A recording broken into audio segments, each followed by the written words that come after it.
नमस्कार।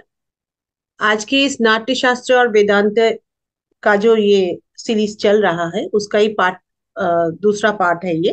पिछले एपिसोड में डिस्कस किया गया था। आज के एपिसोड में मैं पुनः स्वागत करूंगी ऋषि गौतम चटर्जी सर का। स्वागत है सर। नमस्कार थैंक यू। सर। बहुत अच्छा, पिछले एपिसोड में आप ये बोल रहे थे कि मौलिकता, एक मौलिकता जो होती है वो अगर होती है तो ही कैरेक्टर को ठीक कहा जा सकता है। जो कला साधक है या जो वेदांत के लोग हैं, और वो वेदांत तक ही जाएगा। जो कला साधक है अगर उस एंगल में चले तो वो वहीं पे ब्रह्म तक ही पहुंच पाएंगे, उसी संगीत और उसके द्वारा। बात यहीं से आई थी क्योंकि कार्यक्रम हम लोग का वेदांत दर्पण है सर।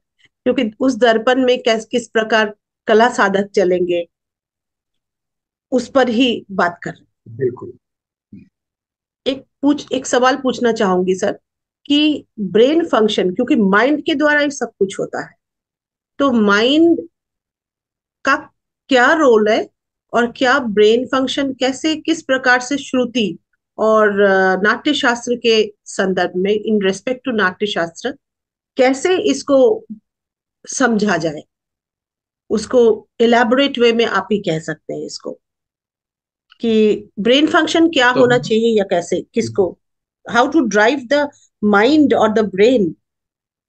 जी, तो हमारे यहाँ नाट्यशास्त्र में शरीर और उसके भीतर जो चीजें हैं, अवयव हैं, उनको लेकर भी डिटेल में बातचीत की गई है।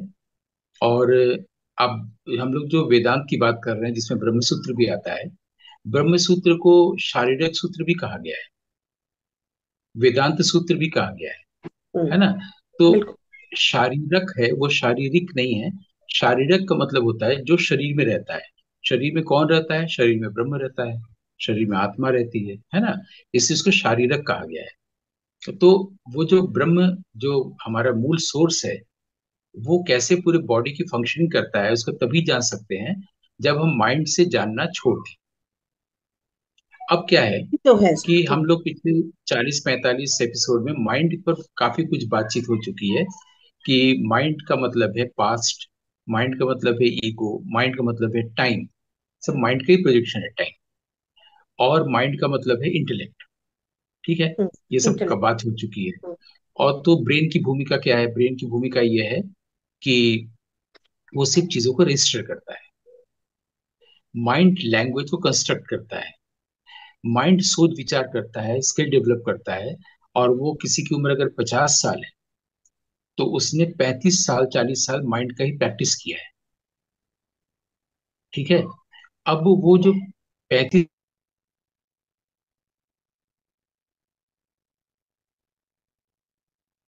सर आप म्यूट हो गए हैं। वो जो 30-50 सालों में उसने जो कल्टीवेट किया है, जो इनकलकेट किया है ना, इसके आधार पर वो जो ज्ञान के गूढ़ रहस्य पर बहुत अच्छी व्याख्या कर सकता है, आपको मुग्ध कर सकता है।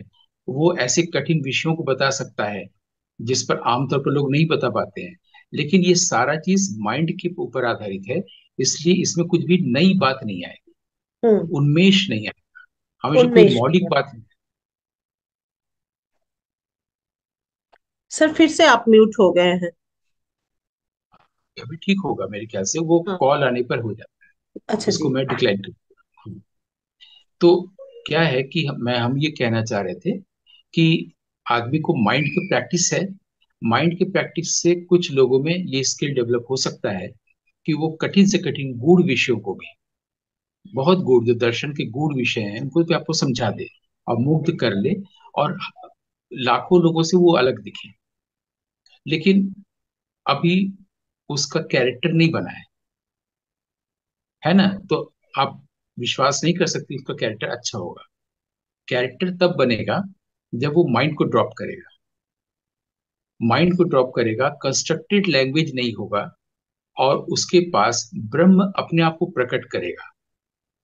क्योंकि माइंड या माइंडर जो है वो तो छद्म है, तो वो आपको प्रभावित कर सकता है अपनी स्किल से। लेकिन जैसे ही माइंड नहीं रहेगा, अब ब्रह्म अपने आप को प्रकट करेगा, तो वो रिवील्ड ट्रुथ होगा, उससे रिवील्ड लैंग्वेज बनेगी, जिससे हम लोग परावाक कहते हैं।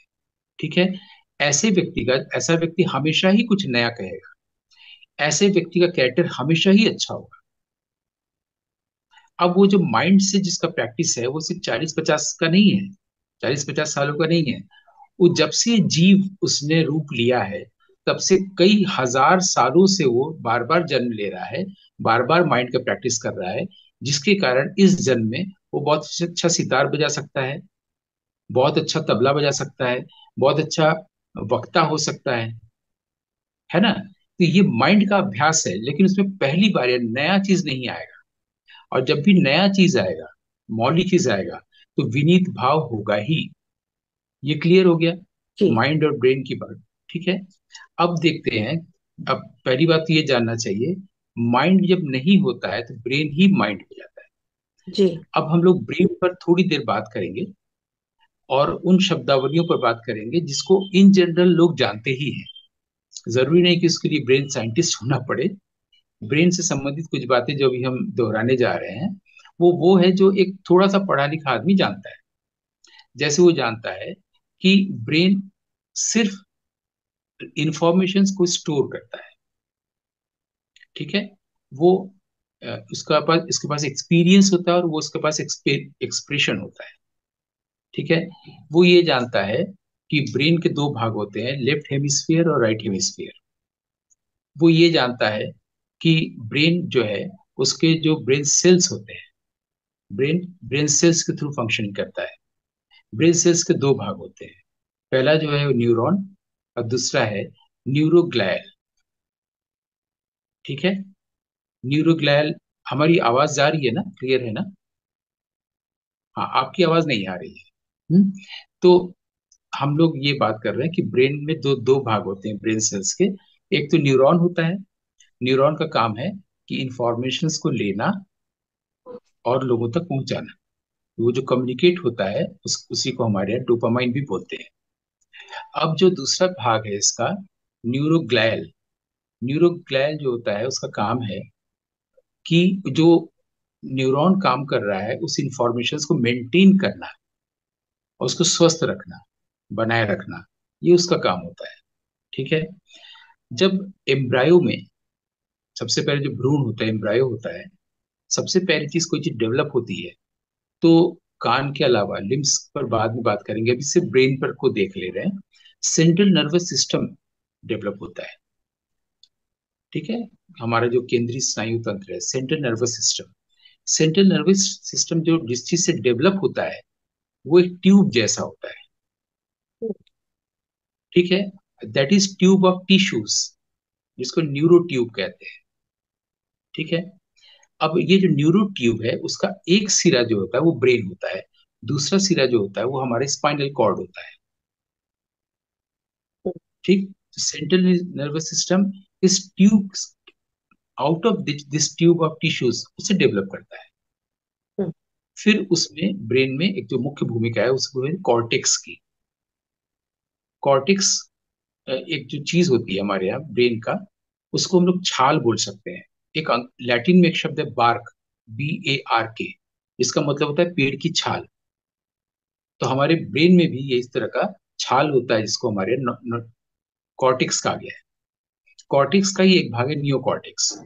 उसी से जुड़ा हुआ चीज है थैलेमस और हाइपोथैलेमस। ठीक है। अब क्या होता है, जो लेफ्ट हेमिस्फीयर है, उसका काम है वो हमेशा राइट विजुअल चीजों को देखता है, राइट की तरफ की। तो उसका काम है कि हम लोग जो ड्रीम को या एक्सपीरियंस को नरेट करते हैं, जो ऑटोबायोग्राफिकल फंक्शनिंग हम लोग की है, अपने सेल्फ के प्रति सेंस करना, मुझे तो ऐसा हुआ था, मुझे ऐसा लगा, मुझे वैसा लगा, जो अपने बारे में ऑटोबायोग्राफिकल अप्रोच होता है, वो होता है लेफ्ट हेमिस्फीयर से। और राइट हेमिस्फीयर से क्या होता है, वो रियलिटी के प्रति परसेप्शन जो होता है, वो होता है। ठीक है। अब इसमें एक चीज होती है, कॉर्पस कैलोसम। ये हमें ले जाता है स्पेशलाइजेशन की तरफ। किसी का फिजिक्स में स्पेशलाइजेशन है, किसी का म्यूजिक में है, किसी का मैथमेटिक्स में है। स्पेशलाइजेशन को ब्रेन की भाषा में हमारे बोलते हैं लैटेरलाइजेशन। तो लैटरल थिंकिंग नाम से एक बार एडवर्ड डी बोनी ने एक किताब भी लिखी थी, आज से कई साल पहले। तो लैटरल थिंकिंग पे नहीं जाते हैं, लैटरलाइजेशन कहते हैं ये स्पेशलाइजेशन को। ठीक है। तो जब माइंड पर हम लोग ज्यादा डिपेंड करते हैं, ओवर थिंकिंग करते हैं, और हम खुद ही एक न्यूरोलॉजिकल केस हो जाते हैं, नर्व में प्रॉब्लम्स आते हैं, टिश्यूज में प्रॉब्लम्स होते हैं, तो उससे क्या होता है, हम लोग क्या फ्रस्ट्रेशंस होते हैं, और फिर हम एरोगेंट हो जाते हैं। तो विनीत भाव नहीं आ पाता है। हम चाहते हैं विनीत होना जब किसी का पद गाते हैं, लेकिन टिश्यूज और न्यूरॉन्स हमें वहां तक पहुंच ही नहीं देते हैं, वो इतने ज्यादा स्टिफ हो चुके रहते हैं, है ना। तो हाँ। इसका हमारे यहाँ भरत मुनि ने जो नाट्यशास्त्र में बताया हुआ है कि उत्तम व्रत का पालन, श्रुति, स्मृति और धृति का प्रयोग करने से वो जो एरोगेंस डेवलप हो जाता है भाव के स्तर पर, हम्म। जिसका कारण है टिश्यूज और नर्व्स, वो फ्लेक्सिबल होने लगता है। फ्लेक्सिबल होने को हमारे रेजिलियंस बोला गया है ब्रेन की भाषा में। रेजिलियंट होता है। अगर रेजिलियंट नहीं होता है तभी आदमी में गुस्सा आता है और इरिटेशन आता है, उसके नर्वस सिस्टम में प्रॉब्लम होता है। तो सेंट्रल नर्वस सिस्टम वीक है, तो उसका इम्यून सिस्टम भी वीक है, तो उसमें जितने वायरल अटैक होंगे चाहे हम्म। कोविड होंगे, व्यक्ति सरवाइव नहीं कर पाता है। तो इम्यून बिल्कुल। सिस्टम को स्ट्रांग करने के लिए सेंट्रल नर्वस सिस्टम का स्ट्रांग होना जरूरी है। सेंट्रल नर्वस सिस्टम का स्ट्रांग होने के लिए श्रुति का स्ट्रांग होना बहुत जरूरी है। श्रुति यानी कि सुनना, है ना। तो हम लोग उसे सुने जो ब्रह्म कह रहा है, विस्परिंग हमको। हम तब सुन पाएंगे जब हम माइंड की आवाज को नहीं सुनेंगे। माइंड यानी ईगो, यानी कि एरोगेंस, यानी सारी चीजें, है ना। तो इस कंस्ट्रक्टेड लैंग्वेज में, माइंड के लैंग्वेज से हम लोग कबीर के पद को समझने जाते हैं, भरत मुनि की भाषा को समझने जाते हैं। ठीक है।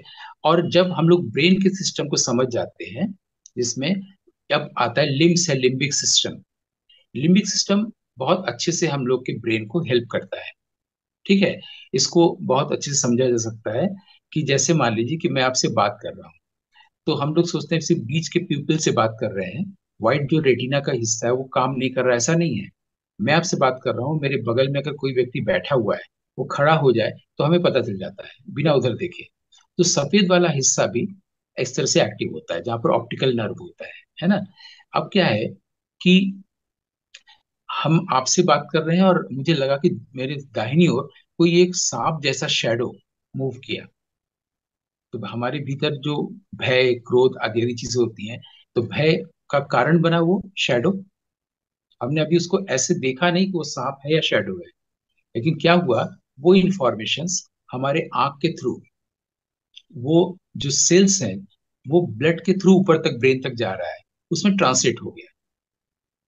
ब्लड में केमिकल सिग्नल्स हैं, वो सिग्नल्स के थ्रू वो चला गया ऊपर, लिम्बिक सिस्टम के थ्रू हमारे ब्रेन तक। ब्रेन में जो मेमोरी है, उसमें वो डिबेट करेगा जाके कि फाइट करे या फ्लाइट करे, तो हम डिसीजन लेंगे, तब तक तो सांप काट लेगा। ऐसे में व्यवस्था ब्रेन की ऐसी बनी हुई है, लिम्बिक सिस्टम में ही एक इंटेलिजेंस है, और वो तुरंत उस पर रिएक्ट करेगा, जिसको हम लोग रिफ्लेक्स एक्शन कहते हैं। कोई सामने से कोई चीज आई, हम लोग खट से ऐसे कर जाते हैं।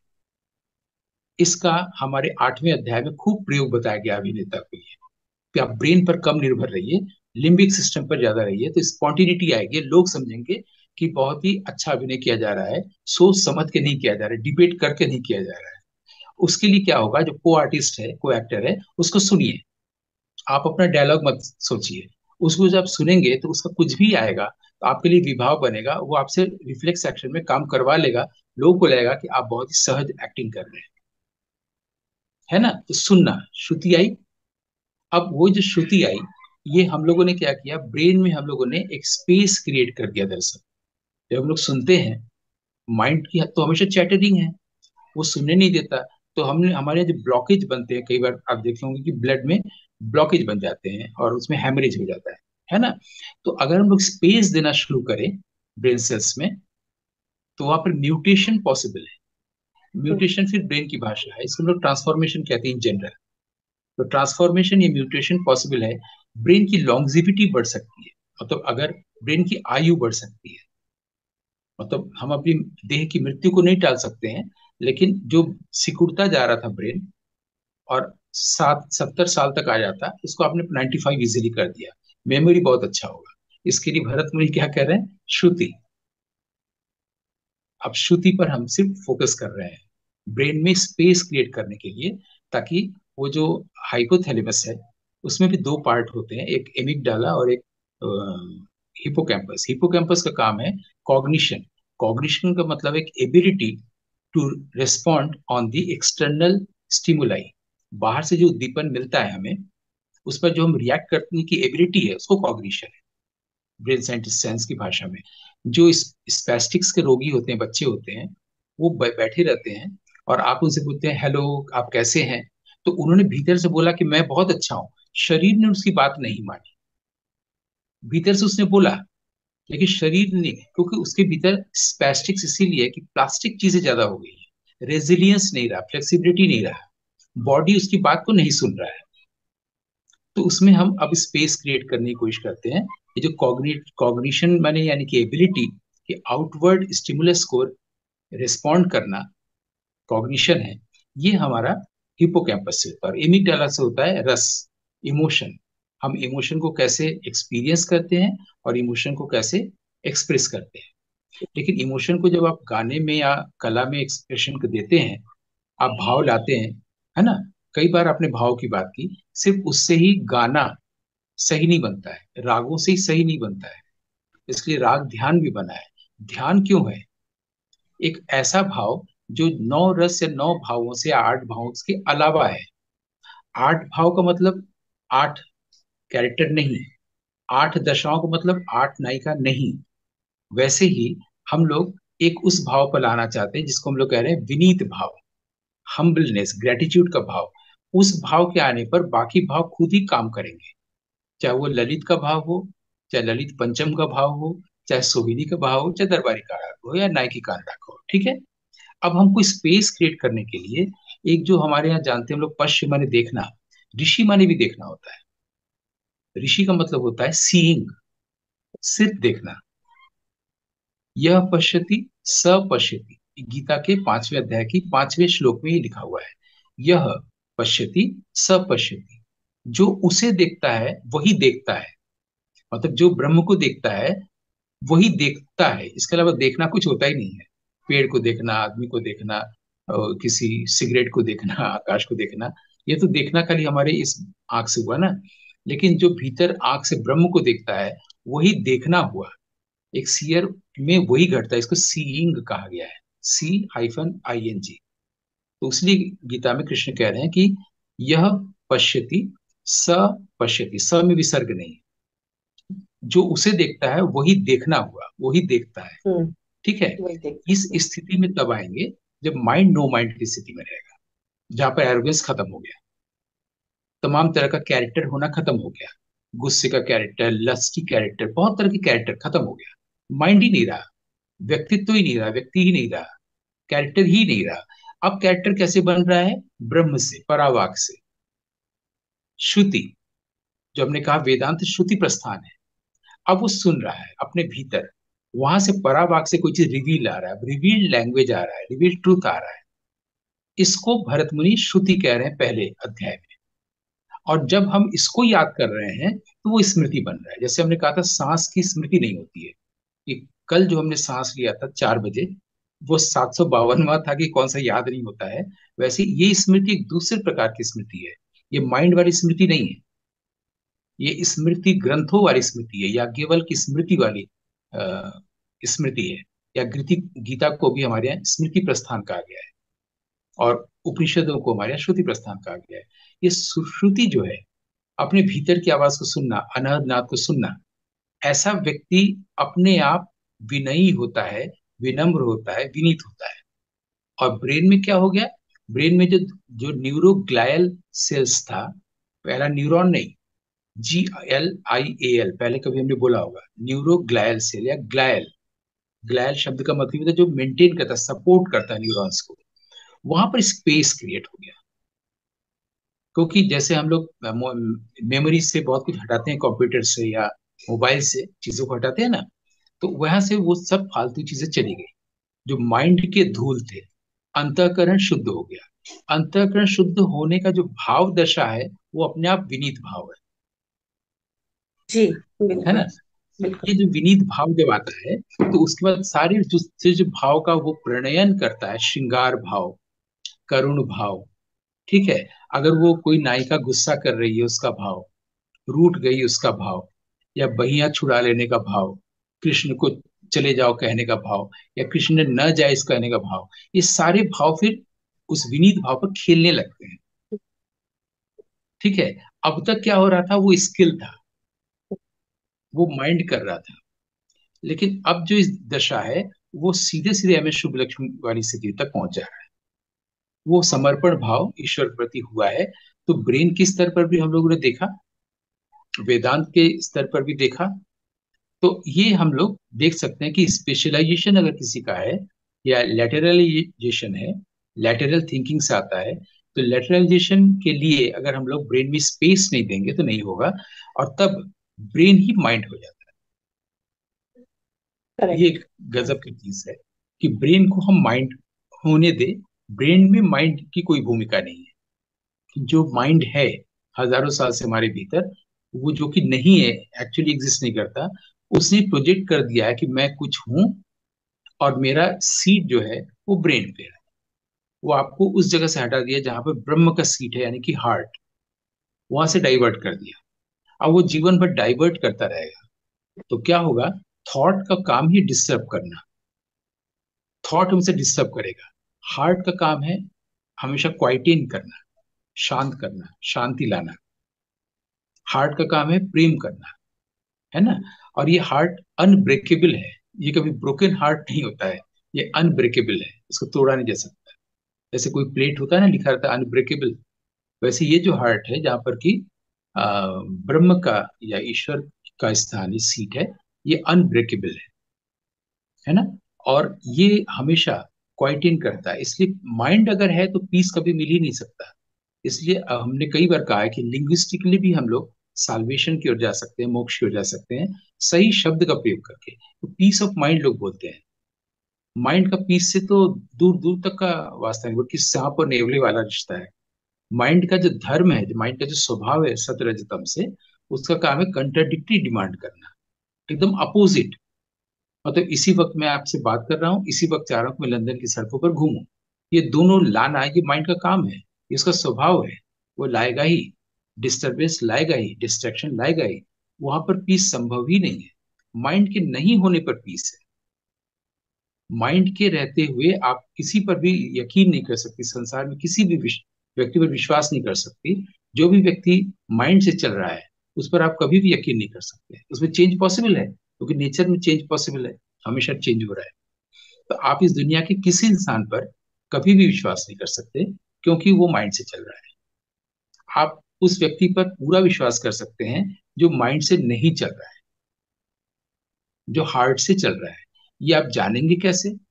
अगर उसके स्पेशलाइजेशन में, सितार बजाने में जैसे निखिल बैनर्जी का, गाना गाने में जैसे कुमार गंधर्व का, मल्लिकार्जुन मंसूर का, उसकी स्पेशलाइजेशन में अगर मौलिक बात है, मौलिक छटा है, अगर वो बहुत अच्छा ओरेटर है उसको बोलने में, ओरेटर ऐसा भी हो सकता है जो बहुत ही दर्शन की गूढ़ बातों को बहुत सरल भाषा में समझा दे, लेकिन मौलिक कोई बात नहीं कह रहा है, आप विश्वास नहीं कर सकते, कैरेक्टर अच्छा नहीं होगा। लेकिन हमारी ऋषि परंपरा, ये वैदिक ऋषि जो हुए, वो हर बार एक मौलिक बात कह रहे हैं। मौलिक बात कहे हैं, इसीलिए गणित, फिजिक्स, नाट्यशास्त्र, वेद, वेदांत, इसका आविष्कार हुआ है। अष्टाध्यायी व्याकरण का ग्रंथ निरुक्ति, मौलिक बात आई है तभी तो। इसीलिए अष्टाध्यायी में स्पेशलाइजेशन के लिए पाणिनि ने 4 कैटेगरी बनाई है रचनाकारों की, कलाकारों की।